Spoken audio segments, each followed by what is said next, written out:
Hi gang, Kyle Kallander, Commissioner of the Big South Conference, coming to you for this version of Big South FAQ. This time we're going to talk about scheduling.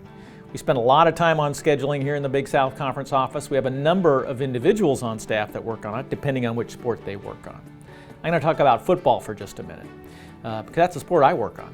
So what I try to do first of all is I work backwards in the schedule. I try to work out the last weekends of the season and work forwards. And I like to try to project and identify what I think will be the most meaningful games at the end of the schedule. What games will have an impact on the championship? We like to try to build and climax to those November games, and so we try to work through identifying those games.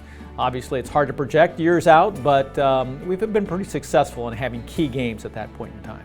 But there's a lot of factors you have to work around. You have to work around other potential non-conference games that are already scheduled, work around homecoming dates to provide home games, work around not having games or away games during fall breaks. So a lot of ways that we try to have to work through and work around. And we try to get those schedules done well in advance. So that kind of tells you what football looks like. The other one I want to mention is basketball, especially men's basketball, because we have a key weekly game on ESPNU. And so the basketball schedules aren't done until the summer before the season. Because we want to make sure we know when our windows are on ESPN and ESPNU, and we want to try to identify the best games for those dates. And so we will try to, even though we have a wild card selection process, we don't know which game is going to be on, we try to have several good games on those key dates for ESPN to be able to televise.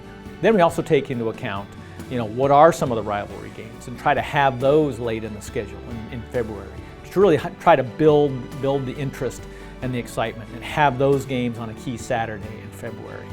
We look at, are there ways to develop double headers between men's and women's basketball? We look at, are there key dates during the season, because some of our institutions have homecoming in basketball. Some of them have key parents weekends. So we want to try to work with our institutions to have great games at those key moments throughout the season.